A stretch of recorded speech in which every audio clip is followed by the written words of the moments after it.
Muy buenas noches, bienvenido a tu programa La Danza de la Vida. El Rincón Bistro, La Viquina y Espacio Educativo y Cultural SER, patrocinadores de la cultura en México, se honran en tener esta noche a un gran representante de la música y del canto. Sí, primero director de orquesta y luego cantante, hemos de decir. Él es actualmente director titular en la Orquesta del Teatro de Bellas Artes, este hermoso palacio que todos los artistas queremos y añoramos y siempre queremos estar ahí. Él está ahí muy frecuentemente. Además a eso tiene estudios de violín, de piano, de canto, como ya mencionábamos, de dirección coral, dirección orquestal. Ha dirigido entre varias orquestas, la Orquesta de Oviedo Filarmonía, la Orquesta de la Comunidad de Madrid, la Sinfónica de Navarra, la Sinfónica de Tenerife, la Sinfónica Estatal de Brunswick, no sé si lo pronuncié bien, espero que sí, Sinfónica Nacional de México, la Filarmónica de la Ciudad de México. No me alcanzan las orquestas, pero sí me alcanza su amor y su pasión por la música. Hoy director titular, repito, en el Teatro de la Orquesta de Bellas Artes. Bienvenido, Iván López Reynoso. Muchísimas gracias, qué gusto platicar contigo de nuevo, con tu auditorio y estar aquí ya en este 2022. El gusto es nuestro, Iván. La verdad es que te seguimos en las redes, podemos ver desde momentos muy chuscos hasta momentos muy personales, hasta momentos muy conmovedores, como es en ocasiones verte con tu madre, en los brazos de tu mamá, en el viaje familiar, y eso lo agradecemos porque se te siente cerca, aunque a veces estemos allá en el teatro, te sentimos parte de nuestra vida cotidiana. A veces uno puede poner un like y se siente uno empático con el artista. Iván, hace unos días platicaba con alguna persona respecto de los Olímpicos, cómo ahora llevan en Japón la cuestión de los talentos. Ellos allá reclutan un talento, los observan durante un tiempo y entonces a la familia completa de ese talento la llevan a una zona especial, les pagan a la familia y al chico o a la chica sus estudios y posteriormente ellos, una vez que llegan a esta brillantez o pueden ya empezar a tocar esta gran exposición del talento, retribuyen a su país con un 80%, un 70%. Esto sucede en China propiamente. Aquí no sucedió así, pero realmente tu entorno, probablemente tus padres, un gran factor dentro de descubrir este talento. Yo he visto fotos con tu mami en brazos con Eduardo Mata, pero te he visto también en alguna foto blanco y negro con la batuta. Ya estaba ahí, Iván, y lo supieron ver. ¿Qué tanto crees tú ya venía un enfoque así? Yo quiero ser director de orquesta. Ya estaba puesta la decisión en ti. Bueno, yo no tengo claro, no recuerdo el momento en el que decidí ser director de orquesta. Es decir, yo no tengo ese momento presente en mi cabeza. Al contrario, más bien yo toda mi vida la he vivido sabiendo que yo soy músico o que voy a ser músico y que yo tenía destinado ese camino y que tenía claro ese camino desde muy, muy, muy chiquito. Es curioso porque mi familia no es familia de músicos. Mis papás son ingenieros, ninguno de mis abuelos fue músico tampoco.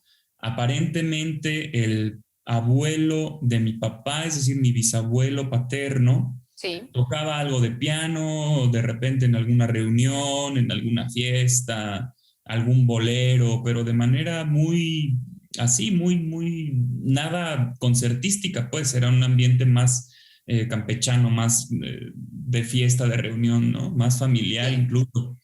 Eh, pero no hay registros de músicos profesionales en mi familia. Mira.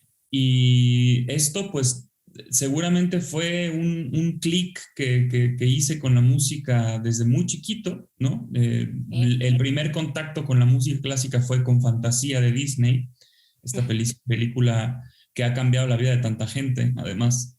Sí. Pero no fue un clic ni siquiera consciente, porque si tú piensas que yo la vi cuando tenía 2 años, pues a los 2 años, ¿qué tanta conciencia tiene un niño? No lo sé. no, yo no soy experto en esos temas, pero definitivamente sí la sensibilidad sí está ya ahí, somos seres emotivos desde el primer momento. Necesitamos estar en contacto con nuestras emociones y entonces a mí pues me impactó muchísimo y fue que decidí tomar este camino de la música con 2 años. Imagínate, mi primera clase de música fue a los 4, tampoco me acuerdo. O sea, mi conciencia de mi infancia y de mi juventud, pues Sí, sí hay recuerdos, sensaciones, imágenes, ¿no? De la música en mi vida, sí. pero más bien ha sido un camino que ya estaba ahí, que ya estaba trazado para mí y que yo escogí además, ¿no? No recuerdo el momento, pero sí lo escogí yo. Entonces yo sí creo que hay vocaciones en esta vida que a veces son tan fuertes, ¿no? O que son pasiones tan intensas Sí, que son más bien compañeras de vida y no decisiones de vida, ¿no? qué hermoso lo que acabas de decir. Ahora, para que eso suceda, ya es tu pasión, ya está ahí, obviamente la mencionas, tienes que haber mencionado en casa, porque finalmente a lo mejor jugabas con la varita o jugabas con el cubierto a dirigir o a lo mejor cantabas, no lo sé. Hay muchos que han compartido que cantaban de la cocina a su recámara y en la casa era todo cantar, ¿no? Por ejemplo, sobre todo mucho los cantantes de ópera, en fin, que han compartido. Hay muchas cosas que tienen que suceder para que suceda. Puede suceder en uno, pero además el entorno tiene que estar listo y preparado para que así sea. Obviamente la familia, un factor indispensable. Veo que además eres muy cercano a ella, apenas los vimos en un viaje por el sur del país, en fin, y podíamos como puchar y decir, ahora está Iván aquí, ahora está allá. Y era lindo como decir, mira, está descansando, ¿no? Siente uno que sabe algo de su artista. Sí, claro. ¿Cómo es? Porque bueno, a lo mejor los papás te encausaron, tus papás te llevaron, preguntaron, ya tu papá te llevaba a conciertos, ya estabas, ¿cómo es que, cuántos factores tuvieron que suceder? Tenías la familia, tenías el gusto, te llevaban a los conciertos, pero ¿hay algo en particular que haya marcado que tú hayas podido dar ese paso? Pues yo creo que el apoyo incondicional de mi familia en su momento, pero hasta la fecha, o sea, hasta el día de hoy, es mi pilar más importante, es mi principal apoyo y sin ellos yo no podría hacer nada. Lo compartí hace unos días en mis redes también, lo importante que es mi familia para mí, Sí, porque además son valores que sí te inculcan en casa, ¿no? Desde luego, la familia y la importancia de la familia, sí, pero también es cierto que uno puede decidir alejarse de su familia, ¿no? O sea, esa es claro, una decisión que uno tiene que tomar, ¿no? Y muchas veces se toma por diferencias de opinión, por problemas, por incompatibilidades, por razones muchas veces muy absurdas, en mi opinión también, pero al final uno escoge a la gente que quiere en su vida, ¿no? Eso es sí, también una gran realidad. La familia es tu sangre y eso no lo puedes cambiar, pero lo que sí decides es quién está en tu vida y quién no está en tu vida, ¿no? sí, Para mí, pues mi familia es la parte más importante de mi vida, incluso más que la música. mira, Y sin ello yo no podría concebir mi universo, ¿no? claro, Claro que la familia no es eterna, ¿no? Nada es eterno, pero en este momento el pilar más importante de mi vida es y ha sido también mi familia, porque la música es una decisión que yo tomé, pero es una decisión que yo tomé tan chico que mis papás pudieron haber dicho, no, esto es no, pasajero o no va a pasar o después él va a ser arquitecto o después no, ¿sabes? sí, Y no fue así, al contrario, mis papás, a pesar de no ser músicos, y lo digo con esas palabras, a pesar, porque cuando tú tienes familia de músicos es mucho más fácil, muchísimo claro, más fácil. claro, Se sabe en el caminito, ¿no? Mis sí, papás no se sabían el caminito y a pesar de no saberse el caminito, estuvieron incondicionalmente ahí, ¿no? Igual que mi hermano, igual que mis abuelos. Incondicionalmente para mí y para mis aspiraciones musicales, por decirlo de alguna manera. sí, Entonces sí creo que hay un factor eh, de toma de decisiones, ¿no? En nuestra vida muy fuerte, porque cuando tú tomas una decisión inmediatamente eso tiene un efecto dominó para un lado y para el otro. Son dos caminitos, ¿no? Lo que sí escogiste hacer y lo que no escogiste hacer, ¿no? Sí. Pues uno vive constantemente con esas posibilidades y con esas ramas que se van abriendo y que se van encauzando. Y para mí la única decisión que tengo clara es que la música es parte esencial de mi vida y que mi familia es el pilar de mi vida. O sea, son dos cosas compatibles, distintas, pero compatibles al final, ¿no? Así que tenemos entonces un director titular al lado de una familia titular. Sí, claro, claro, sí, porque si no, digo, a ver, obviamente mi carrera musical me ha llevado muchísimo trabajo y son muchas horas de estudio, muchas horas de preparación, muchas horas de concentración, pero al final, para mí, para quien más importante es compartir todo esto, es con ellos, ¿no? Es con mi familia, que viene mucho a mis conciertos, viene mucho a verme, me ayudan en cosas incluso no musicales, incluso de vida, ¿no? Sí, Mudanzas, reparaciones. sí, veíamos recién que te estabas mudando y que te preguntabas cómo ibas a mover todo eso. Sí, exactamente. Entonces, sí, yo además comparto mucho de mi vida en redes sociales, las cosas que me gusta compartir, Claro. porque al final yo creo que soy tan afortunado, y lo digo con toda sinceridad y humildad, ¿no? Creo que soy tan afortunado de tener una familia así y amigos así y poderme dedicar a lo que me gusta, que lo que yo trato de hacer con presentar esta vida en redes no es una vida utópica o ideal, sino una vida posible, ¿no? O sea, al final son decisiones que uno puede tomar, o sea, tú puedes decidir estar bien contigo, estar bien con tu familia, resolver problemas, salir adelante. Y yo quiero que se vea eso, que se vea que al final pues soy una persona que tiene problemas, que tiene complicaciones, Que tiene mudanzas. que tiene mudanzas, que se va de vacaciones, que descansa, que toma café, que compra discos, pero siempre en un entorno pues muy hogareño, ¿no? Muy casero. A mí me gusta mucho estar en casa. Sí, y así se siente. Ahora, Iván, realmente una carrera muy sólida, a muy corta edad, temprana edad. Ya sabemos que no eres el joven, joven de los 15 años, los 18, pero eres un director de orquesta muy joven con grandes alcances. No es la historia de muchos, hemos de decir.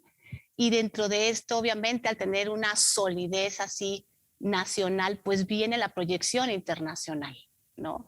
Has estado en orquestas a nivel internacional, has estado con toda esta opción de estar fuera, siendo tan arraigado a la familia, esta bonita relación que hay. ¿En algún momento fue muy difícil tener que salir o cómo lo trabajaste contigo, ese equilibrio? Porque la casa es la casa, ¿no? Sí. El poder tocar a tu mamá, a tu papá o abrazar a tu hermano, no lo sé, eh, pues también hay esos precios, si le queremos llamar. Sí, bueno, el artista tiene que acostumbrarse a la soledad. Eso me queda muy claro porque es una vida, sobre todo cuando tienes una carrera internacional o una carrera tan nómada como el director de orquesta, Sí, tienes que acostumbrarte a vivir contigo y a estar contigo, ¿no? A mí me sí. gusta mucho estar conmigo, lo disfruto Qué muchísimo porque bueno. además la paso muy bien y me entretengo mucho y veo series, veo películas, estudio mucho, viajo mucho, me gusta viajar. Sí, Entonces, eso lo hace llevadero, lo hace más fácil, ¿no? La parte difícil, pues es efectivamente la soledad, ¿no? Estar nada más contigo y con tus pensamientos.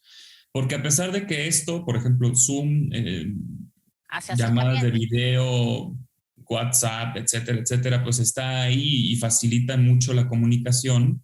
Sí, Cuando cuelgas la llamada, sigues estando tú solo, ¿no? así es. Yo estoy convencido de que la carrera la aspiración de un director de orquesta a tener una carrera internacional tiene que estar de la mano con la conciencia de lo que eso significa en términos de vida, ¿no?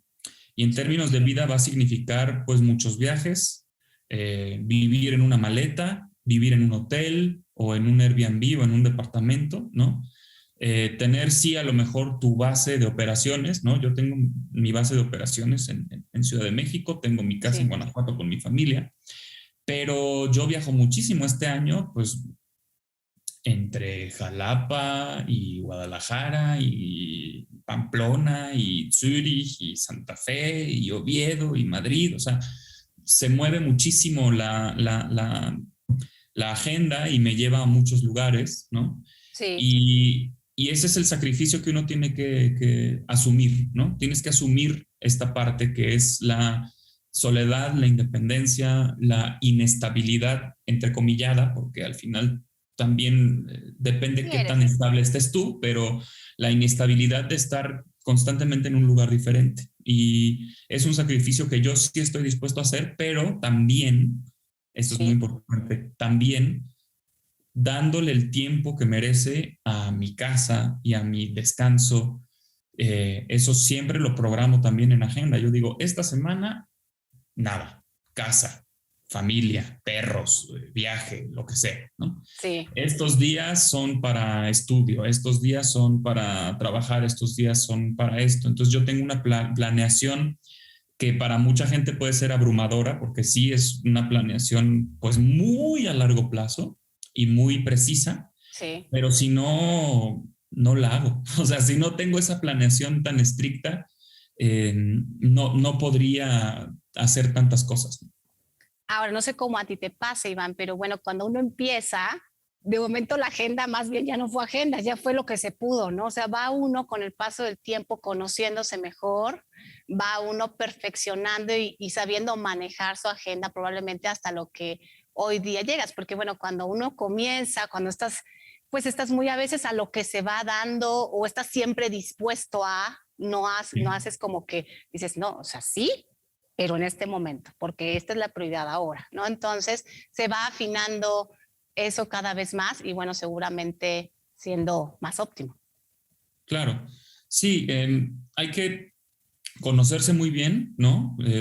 Tener un ejercicio constante, serio y honesto de autoaceptación y análisis y Introspectivo, crecimiento. sí. Exacto, objetivo y sincero, ¿no? Porque si no, también es muy fácil darle la vuelta a las cosas y postergarlas o no hacerlas, ¿no? Pero yo creo que cuando tienes una profesión que depende de tus emociones, ¿no? Porque al final la música, la, el teatro, la danza, todas las expresiones artísticas dependen de estar tú en contacto con tus emociones, con tu emotividad y cómo trabajas tu emotividad. Sí, cómo la conduces y hacia Y dónde. cómo la conduces, porque una cosa puede ser lo que tú sientes y otra cosa distinta a lo que el personaje necesite sentir o la partitura, ¿no? Claro. Entonces tú te tienes que poner al servicio de la obra. Para ponerte al servicio de la obra necesitas una madurez emocional brutal, porque si tú en ese momento estás padeciendo una ruptura amorosa tremenda o una enfermedad de un familiar cercano o una pérdida o una situación financiera dura y tú tienes que salir a hacer una comedia, pues la comedia no puede sonar a tragedia, ¿no? La comedia tiene que sonar a comedia. Al revés también, o sea, si tú estás pasando un momento de vida increíble, lúcido, brillante, emotivo, espectacular, y tú tienes que dirigir de repente la muerte de Tebaldo, de Romeo y Julieta, pues no puede sonar feliz, ¿no? O sea, tú tienes que como artista tener una gran madurez emocional y saber poner esa madurez emocional al servicio de la ejecución, al servicio del arte. Y para ello, todo lo que te decía de honestidad de autotrabajo, ¿no? Para asumir tu papel en el universo cultural que estás ejecutando. Así es, ahorita me vino a la mente como buena docente, es como un radio, ¿no? Tú tienes tus dos bandas, AM, FM, y tienes que saber colocar tu banda Claro, en donde corresponde la transmisión, en donde claro. vaya a aplicar el 101 o el 109 o el 106, pero saber modularte para estar ahí en lo que requiere esa transmisión. Ahora, Iván, te hemos visto en algunas ocasiones, sabemos incluso que estarás en Zapopan en algún momento, ya nos compartirás, trabajando con grupo juvenil, con gente joven, como curso, como retroalimentación en la dirección orquestal, pero coral. Y también te hemos visto trabajando con chicos en dirección orquestal. En este caso, hay por ahí alguien cercano que he visto trabajando contigo. La importancia, Iván, muchos te ven como un referente, muchos jovencitos te ven como alguien en quien guiar sus pasos o obtener algunos tips, porque al final del día nada está escrito con sangre o en piedra, ¿no? Cada quien va teniendo su historia. ¿Cómo sientes tú esto? Tú un día quisiste llegar ahí, tú un día, a lo mejor tus padres fueron y le tocaron a algún maestro y le dijeron, oigan, tenemos esta situación que podríamos hacer, y ese maestro, pues ojalá que al parecer lo dijo bien, ¿no? Pero hay maestros que a veces no te orientan tan bien. Claro. ¿Cómo te sientes al respecto? Y además, paralelamente, ¿cómo tú detectas un verdadero talento, un talento importante? Pues mira, son puntos muy importantes recientemente para mí, porque yo estaba un poco, no negado, porque no estaba negado, pero sí estaba un poco respetuoso con el tema de la docencia, Sí. bastante respetuoso, porque yo tuve extraordinarios maestros. Tuve el privilegio de tener extraordinarios maestros de toda mi formación musical. Gela Dubrova en el violín, Alexander Pashkov y Gonzalo Gutiérrez en el piano, Héctor Sosa en el canto, Gonzalo Romeo y Alberto Zedda en la dirección de orquesta. Uy. Son, son, Sí, son, referentes. son luces brillantes en el cosmos de la docencia musical. Algunos de ellos ya no están aquí, pero fueron parte fundamental de mi vida. Entonces, para mí es una gran responsabilidad dar clases. O sea, no es para nada un ejercicio como muchas personas suelen ver, y yo espero que no se hieran susceptibilidades con esto de la gente que nos ve o nos comparta, pero muchas veces el docente se pone primero antes que a sus alumnos, ¿no? Y eso es lamentable porque tú tienes que lograr dejar de lado tu percepción de lo que tú quieres hacer o de tus problemas o de Sí, tus deseos o de tus ambiciones y realmente enfocarte en que la persona que te está regalando esa confianza, ese tiempo, esa voluntad de aprender de ti, logre ser mejor cada momento que está contigo. importantísimo. Y por eso yo no quería dar clases, porque no me sentía en un momento en el que yo dijera, sí, yo ahorita puedo enseñar. No, yo pensaba, yo, ¿qué voy a enseñar yo? Habiendo tantos maestros y habiendo tantas clases y habiendo tantas orquestas, o sea, ¿qué voy a enseñar yo? Y fue justo con esto que tú dijiste, con un chico que se me acercó, con el que además yo había estudiado en la Olin Yolisli, que me dijo, Iván, es que a lo mejor tú no te das cuenta de el parteaguas que está haciendo tu presencia en la música en México y Sí, lo importante que es para nosotros ver un director joven que tenga la trayectoria que tú tienes. Lo que nosotros buscamos de ti no es tanto lo que te pueda decir un viejo director de 80 años, sino lo que te puede decir un joven director de 30, ¿no? qué Justo lo que fuerte, te puede Iván, decir ¿eh? un joven ¿Qué has de director haber de 30. sentido ahí el... Sí, Pues, y entonces asumí un gran compromiso, porque sí es un gran compromiso. Dar clases es un gran compromiso. Y es algo muy nuevo, ¿no? Yo llevo apenas desde la pandemia dando clases de dirección de orquesta. Yo no quería dar clases de dirección de orquesta, entonces apenas van a ser 2 años dando clases. sí, Y ya soy oficialmente también parte del equipo docente de la Escuela de Bellas Artes de la Universidad Panamericana aquí en Ciudad de México. doy clases, imparto el seminario en dirección de orquesta, tengo 4 alumnos. Sí. Y además doy clases también particulares de dirección de orquesta, porque efectivamente desde ese punto de vista, o sea, no desde el punto de vista del viejo sabio que dirigió toda su vida y que tiene todas las respuestas, porque además no tendrá todas las respuestas tampoco, ese viejo sabio, sino desde el punto de vista de, a ver, yo en este momento de mi carrera y de mi formación, ¿cuál es mi experiencia? En ese sentido, con esa perspectiva, sí creo que puedo, no a lo mejor ayudar, pero envolver a esta gente, a estos chicos que se me acercan con tanta curiosidad y con tanta voluntad. Y entonces efectivamente estoy contento, pero sobre todo muy comprometido con ese aspecto de la docencia, ¿no? Porque además hay muchos maestros en México, hay muchos maestros, pero nadie realmente de esos profesores, o por lo menos en el ámbito de la dirección orquestal, que es un ámbito muy difícil y muy peculiar y muy subjetivo, porque tampoco hay una realidad escrita en piedra de cómo se hace una carrera de director de orquesta. Es difícil que esos maestros de dirección de orquesta, sino que no lo veo, realmente puedan trabajar con sus chicos, no nada más en la cuestión técnica, sino en la cuestión de cómo construir una carrera de dirección. O sea, ¿qué te va a ayudar a la hora de estar en el podio?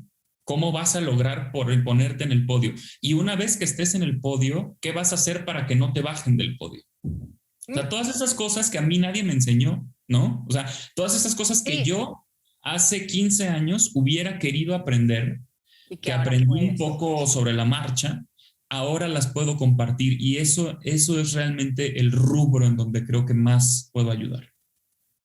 Y son grandes lucecitas, parecen a veces como cositas así que incluso uno las vivió tan normalmente o las pasó, digamos, hasta circunstancialmente las fue descubriendo, porque bueno, descubriendo uno en ese momento, todo ya está descubierto, nada más que uno llega a la historia y cree que las descubrió como si fuera el único, ¿no? Pero en ese único que parece en ese momento, siempre se puede enriquecer la vida de otro semejante, ¿no? De otro como nosotros.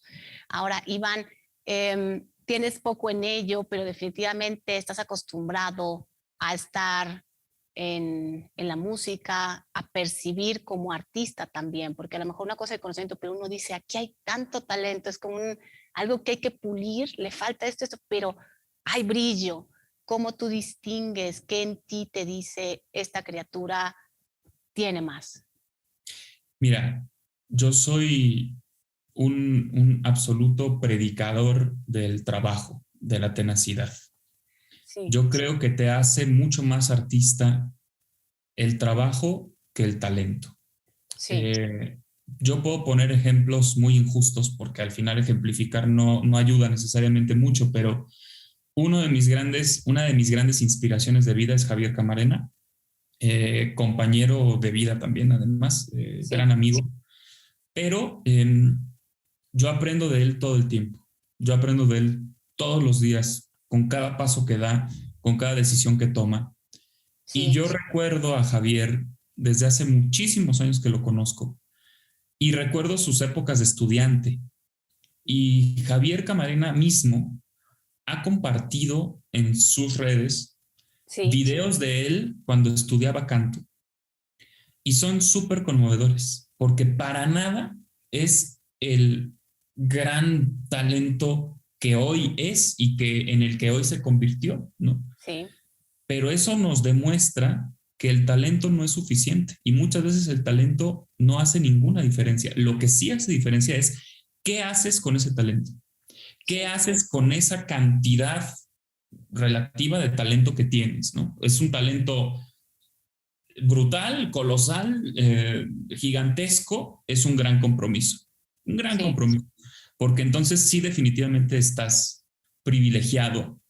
No lo voy a decir en términos creyentes o nada, pero sí lo voy a decir en términos objetivos. De compromiso y objetivos con la vida, ¿no? Tienes una gran responsabilidad. Si tienes un talento brutal, pues brutal es tu compromiso con ese talento, ¿no? Eso quiere decir que probablemente esa persona que tiene muchísimo talento necesitará 2 horas de estudio al día, y una persona que tenga menos habilidad, por no decirle talento, menos habilidad nata o menos intuición o como lo quieras llamar, pues probablemente necesitará 6 o 7 horas, ¿no? Claro. Pero al final esas horas se necesitan independientemente de la cantidad de talento o de la cantidad de habilidad, ¿no? O sea, lo que hace la diferencia son las horas de trabajo. Sí, Entonces, a mí lo que más me gusta, más que decir, este niño es brillante, porque puede ser brillante, pero no estar comprometido con su formación o no estar comprometido con su talento o con su trabajo, y dejarlo todo, dejárselo todo a la suerte o a la figura o a la pose o a las redes sociales, o, ¿sabes? sí. Y todo eso también merma el resultado de una verdadera formación. Y es mucho más interesante ver a una persona tal vez con un talento más discreto o con un talento menos ambicioso o con una capacidad de absorber mucho más grande, ¿no? Sí, Y que tenga mucha más curiosidad o que tenga mucha más voluntad. sí. A mí, fíjate que de todos mis alumnos, de mis 5 alumnos, los 5 son muy diferentes, muy distintos, porque cada uno, claro que es un universo y están en momentos muy diferentes también en la dirección orquestal. Sí. Pero a mí me gusta mucho más el director joven que me hace 50 preguntas en la clase al director joven que llega y dirige bien, ¿no? Porque el director joven que llega y dirige bien, bueno, va a dirigir bien, pero el que me hace 50 preguntas tiene mucha más curiosidad, y la Sí, curiosidad es fundamental, ¿no? En esta profesión. Fundamental, porque nunca vas a dejar de tener preguntas. Y mientras más respuestas tengas, más preguntas vas a tener. Entonces, por eso yo preferiré siempre, siempre las preguntas a las respuestas. Es mucho mejor tener preguntas que respuestas. en resumen, el talento es trabajo, El talento es trabajo. independientemente de la cantidad de talento. Y por el otro lado, pues preocupémonos cuando no nos tengamos que preguntar nada, ¿no? O ocupémonos, o Absolutamente. empecemos a ocuparnos. Hay que ocuparse siempre, porque al final lo que se ve en el escenario, lo que se ve en el escenario, claro que dices, ay, qué talentoso y qué arrojo, qué pasión, Sí. pero lo que te sostiene en el escenario, lo que te va a mantener ahí, no es el talento, sino lo que trabajes con tu talento. Ahora, dentro de estos talentos, Iván, eres un director de orquesta que canta, que incluso toca algunos instrumentos. Desconozco a qué nivel cada instrumento, pero sí me ha tocado directamente verte en redes tocando el piano. Te digo que conozco de ti más por tus redes que por haber estudiado en sí. Claro. Te he visto también acompañando o cantando. Recientemente, el año pasado, te vimos con la Orquesta Sinfónica Nacional en el Palacio de Bellas Artes. En tu debut como contratenor. Entiendo que antes eras tenor, esto tú acláralo ahorita, por favor, y Sí. ahora vienes a un debut como contratenor. Por un lado, preguntarte, que nos ayudes al público a entender cómo es que se cambia de tesitura, qué decide que haya un cambio, o sea, qué hace decidir que de tenor pasa a contratenor. Incluso María Catzaraba, por ejemplo, explicaba que mucho tiempo estuvo en una tesitura que no era la suya. Entonces, ¿qué lo define? Y por otro lado, pienso que debe ser muy diferente estar como cantante frente al público. Ya nada más la posición del cuerpo es muy diferente estar así que estar de espaldas. ¿Qué define el cambio y cómo fue para ti este debut? Mira, son efectivamente modos de vida muy diferentes. Yo cuando canto tengo un modo de vida completamente distinto al que tengo cuando estoy dirigiendo. Completamente diferente. Como por Es una ejemplo, vida, la alimentación, por ejemplo. Cuando estoy cantando no puedo comer nada que me irrite o que me caiga pesado o que me vaya a hacer daño o que me claro, vaya a lastimar las cuerdas, ¿no? Cuando sí, estoy cantando, mi alimentación cambia completamente. Horas de sueño. sí. Cuando estoy cantando tengo que dormir más porque necesito estar físicamente mucho más descansado que para dirigir. Parecería que no, parecería que dirigir es más demandante físicamente. Pues no, porque en realidad el canto, tú eres instrumento e instrumentista al mismo tiempo. O sea, cuando tú estás cantando, Sí. El piano que tienes ahí a tu lado, al piano que tienes ahí no le va a dar un resfriado. El piano no se va a enfermar. Tú sí te puedes enfermar. Tú como cantante sí te puedes enfermar. ¿Se puede Por desafinar? ende, claro, se puede desafinar, pero también el cantante. Pero al piano no le va a dar tendinitis. Al piano no le va a dar catarro. Al piano no le va a dar faringitis. Al piano no le va a caer mal un trozo de carne. O sea, el piano no Es va a un doble padecer. trabajo. Efectivamente, tú cuando eres cantante eres un doble trabajo, eres el instrumento y el instrumentista.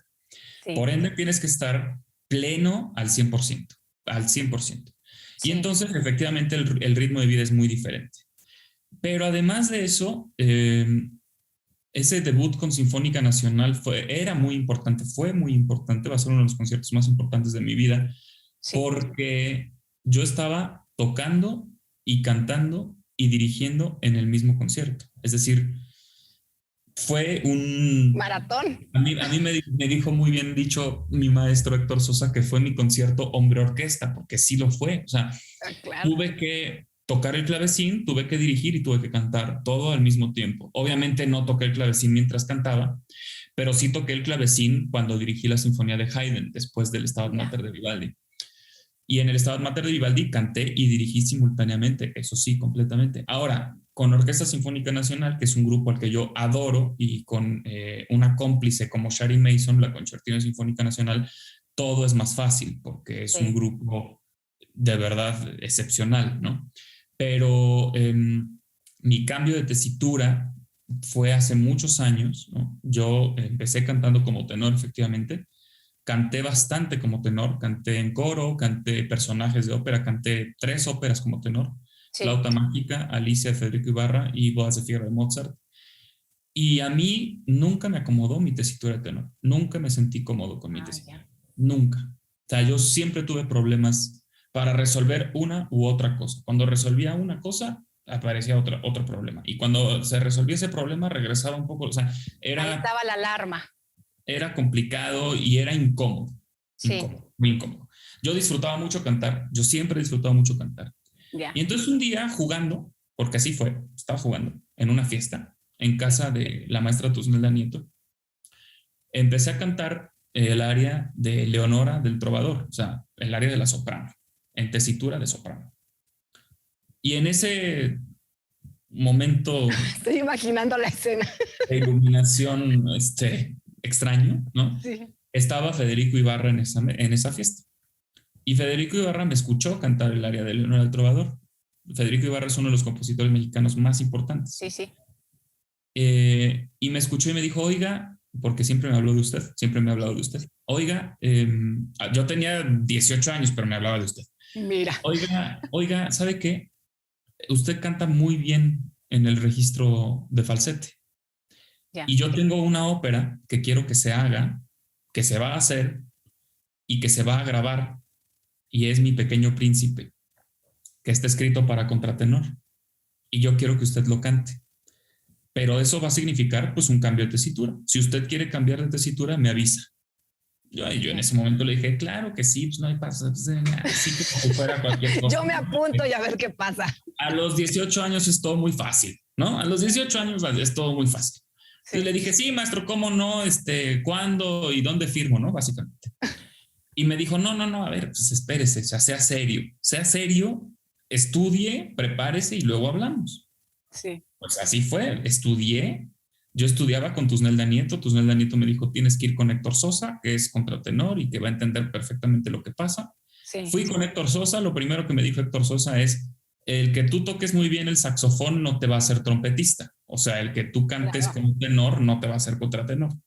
Entonces, primero vamos a ver, ¿no? Sí. Me vocalizó, tuvimos una sesión y me dijo, sí puedes hacer el cambio de tesitura, yo te ayudo con el cambio de tesitura, sí. Y si quieres empezamos a trabajar.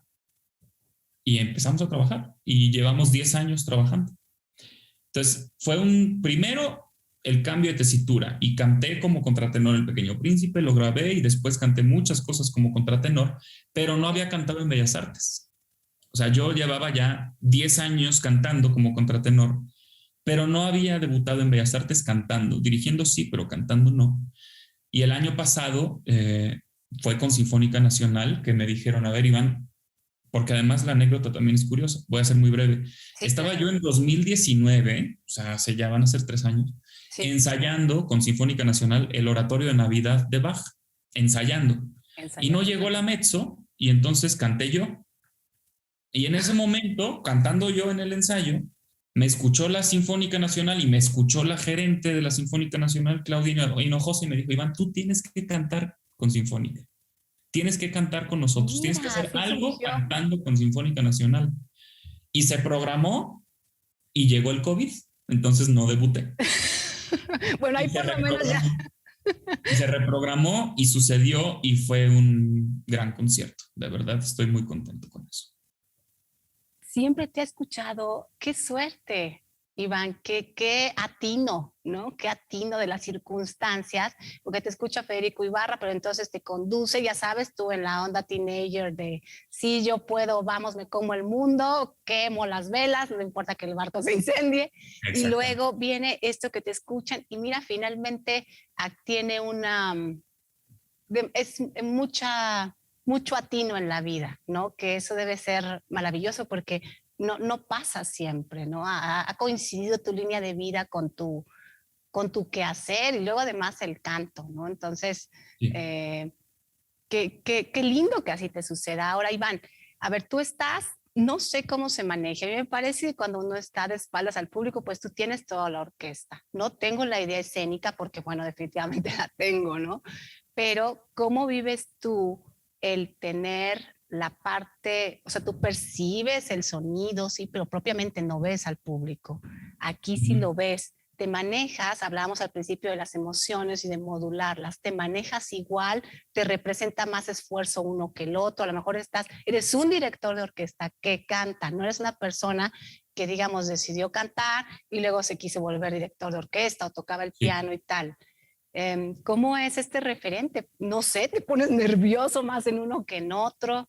Sí, mira, cambia porque efectivamente no nada más la percepción del espacio es distinta, sino tu corporalidad y tu actividad es muy diferente, ¿no? Cuando tú estás dirigiendo, efectivamente tú te estás volcado completamente a la orquesta, a lo que la orquesta necesita, un trabajo completamente diferente a cuando estás de frente al público Sí, y ellos te están viendo directamente, ¿no? O sea, yo como director estoy mucho más acostumbrado a darle la espalda al público claro. a como cantante verlo de frente, ¿no? Sí, Pues claro que hay un trabajo corporal, un trabajo escénico, pues es un trabajo escénico teatral distinto, ¿no? Lo que sí, pasa es que al final la manera también de hacer música es diferente cuando cantas y cuando diriges. Es decir, cuando tú estás cantando, tú eres el creador. Cuando tú estás cantando, tú estás haciendo la música. sí, Y pero es el cuando instrumento. diriges, Ok. exacto. Y cuando diriges, tú estás invitando a los músicos a que hagan la música de la manera en la que tú la estás transmitiendo, pero no la haces tú. Es decir, yo no estoy tocando el violín, yo no estoy tocando el cello, yo no estoy No, eres tocando la flauta. el que lo conduce propiamente, el conductor de eso. Tú invitas, incitas a los músicos a hacer música contigo, Sí, pero los que la están sonando son ellos. Yo sí defenderé siempre que la batuta sí suena, porque la batuta sí suena. O sea, el palo no. O sea, tú lo golpeas y va a golpear, pero cuando lo mueves no suena, pero sí hace sonar. sí, Y claro que todas las batutas del mundo van a sonar diferente, porque sí suenan diferente, sí. completamente diferente. Tú pones a un director frente a la misma orquesta con los mismos músicos y a los 5 minutos cambias de director con la misma orquesta y los mismos músicos y la orquesta suena diferente. Es un fenómeno espectacular. En ese sentido, por ejemplo, cuando uno escucha, no sé, un Claudio Arrau o escuchas un pianista, una Marta Argerich con la misma obra, por Sí, tanto, el director es la misma función. O sea, obviamente sin piano, pero con la batuta. absolutamente. Es decir, a pesar de que sea también el mismo piano, el pianista lo va a hacer sonar de una manera diferente. Pasa lo Sí, mismo con la orquesta, ¿no? sí, Hay personalidades, pero por eso defiendo que el director suena también. El director también tiene una personalidad sonora. Y es muy interesante cómo el director necesita de sus músicos para llevar a cabo esa personalidad sonora. Y el cantante no, el cantante está en ti, o sea, tú decides cómo emites tu sonido. Sí. La percepción es completamente diferente, o sea, son prácticamente 180 grados distinta la manera de emitir el sonido. El frente y el tal cual también físicamente, ¿no? Sí. Entonces sí, claro que es un trabajo distinto, pero es un trabajo de plena conciencia corporal, como hablábamos también hace rato, que sí, además es muy, muy, muy interesante. Pues no sé si lo has llegado a pensar, pero tienes la capacidad de espejear casi que los 180 grados. Es muy bonito, sí, porque yo, como dices tú, soy un director que canta, no un cantante que dirige. Mi faceta principal siempre será la de director de orquesta, pero la del canto es apasionante y muy emocionante y me llena y me satisface mucho. Entonces es una faceta que será siempre paralela. Yo seguiré cantando cuando pueda y cuanto pueda. Sí. Porque además, como bien te digo, además de que los retos son distintos, también las satisfacciones son distintas. Pero ¿sabes qué? Si lo pensamos así, me voy a atrever a decir que de total pensar no cuesta. Claro. Solamente hay que tener el indicio. Más bien, a lo mejor que en lugar de paralela es circular. Te voy a decir por qué. Porque yo, por ejemplo, si te visualizo en una dirección orquestal en este momento, yo te vi dirigiendo la coral, la novena de Beethoven, sí. La vi toda, completa, así de último momento, pero alcancé a verla porque ya era el último día, sí. Y a escucharla. Y teniendo ese ser instrumentista y ser instrumento y concertar entre todos los músicos para llegar a una transmisión, eres 180 grados, porque aunque no estés cantando, puedes tener perfectamente la sensación del instrumento y puedes tener a la orquesta. Entonces, de alguna manera se vuelve circular, ¿no? Sí, al final siempre el director, claro que el fenómeno público hace toda la diferencia. Es decir, el fenómeno no es igual hacer un concierto en una cámara y con un circuito cerrado para un dispositivo. Claro. A cuando haces el concierto con el público. Cambia completamente todo. Todo es diferente. Sí, porque sí. Nos debemos al público. Es decir, el artista se debe a la persona que recibe el mensaje. Es como si estuvieras mandando un WhatsApp. Voy a poner un ejemplo pésimo, pero al final es un ejemplo que me ayuda mucho. Sí. Hacer un concierto streaming es como si tú mandaras un WhatsApp y solo salieran las palomitas grises. Correcto. ¿No? Y si tú haces un concierto con público, es como si mandas un WhatsApp y llegan las palomitas azules. Porque mira, tú no sabes en el streaming sí. Si la persona lo recibió, cómo lo recibió, qué sensaciones está teniendo, qué le pasa por su mente, si está viendo el concierto y está comiendo, o está viendo el concierto y está en el WhatsApp, o está... Entonces, el fenómeno es que tú mandaste el mensaje, pero no sabes cómo se recibió. Por ende, palomitas grises. Pero cuando está el público ahí, sí sabes cómo está recibiendo el mensaje, porque hay una vibración común, hay una retroalimentación, hay una convivencia, hay un mensaje enviado también desde el público hasta el escenario. Por eso es tan importante ver la música en vivo y la danza y el teatro y todo esto tiene que verse en vivo con el público. Porque sí. Entonces sí hay palomitas azules, sí sabes cómo se recibió el mensaje, sí sabes si se recibió el mensaje o no, y además tienes la posibilidad de respuesta, de réplica. Sí. Y eso es lo que hace que un espectáculo sea tan apasionante. Oye, Iván, en el caso de trabajar con una orquesta, lo haces todos los días en tus ensayos y demás. En la danza, por ejemplo, si queremos que alguien tenga, vamos a hablar de una coreografía más complicada, Jiří Kylián, contemporáneo, y quieres que el movimiento sea pesado y sea un poco abajo, a lo mejor el coreógrafo te dice, es que muévete como si trajeras miel en el cuerpo, ¿no? Por decirnos, ha tocado. Claro. Y ejemplos así, tú con la orquesta trabajas también con imágenes o les das sensaciones o les das palabras. Muchísimo, muchísimo. Es lo que más hago porque la parte técnica es necesaria. Es decir, tú le tienes que decir a los violines, esta nota más corta, sí. Esta nota más larga, esta nota con más vibrato, esta nota con menos vibrato, pero hay muchas cosas que una cuestión técnica no te va a decir. Es decir, tú como en la danza es igual. Tú tienes que pensar el peso del cuerpo de esta manera. Tienes que pensar la manera en la que te mueves en el espacio de esta manera. Tienes que hacer el movimiento del brazo de esta forma. Todo es técnico. Todo eso es técnico. Sí. Pero al final, la imagen que construyes no es técnica. Es No. decir, si tú dices, yo quiero transmitir es de esta manera el mensaje, tú piensas en una hoja que se le está llevando el viento o piensas en un hilo de aceite de oliva finísimo, delgadísimo, pero finísimo que no se va a romper, ¿no? Y todas esas imágenes, claro que las uso y además ayudan mucho porque ayudan muchas veces más que lo técnico. Mira. Porque entonces con esa imagen llegas a un acuerdo metafórico o a un acuerdo de imágenes o a un acuerdo de concepto, ¿no? De Y interpretación. el acuerdo técnico puede no ser unánime, porque hay quien tendrá una técnica rusa, hay quien tendrá una técnica italiana, hay quien tendrá una técnica francesa, hay quien tendrá una técnica americana, y entonces unificar la técnica va a ser siempre más difícil que unificar la imagen.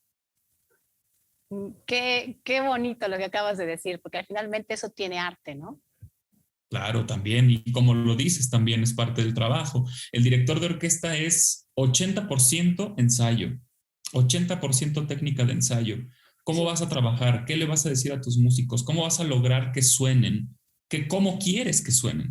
Sí. Y eso no te lo da necesariamente la batuta, sino el habla. ¿Cómo ensayas? ¿Cómo trabajas? ¿Qué les dices? ¿Qué les pides? Eso es fundamental. Sí, le da todo el color, todo lo que se quiere transmitir.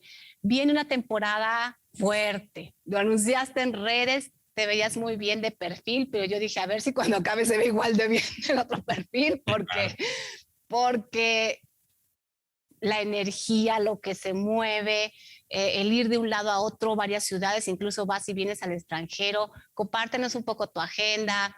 Prácticamente estamos hablando lo que yo había anunciado el 27 de febrero en adelante. Compártenos qué es lo primerito que vendría por estas fechas y cómo va ahí el tour para las fechas, invitar a la gente. Claro, pues mira, ya pasamos Filarmónica de la Ciudad de México, OFUNAM y Bellas Artes en febrero, que fue una temporada hermosa. Ahora en marzo, lo primero que tendré es 4 de marzo con la Universidad Panamericana, donde soy docente, 4 de la marzo. Orquesta Sinfónica de la Universidad Panamericana.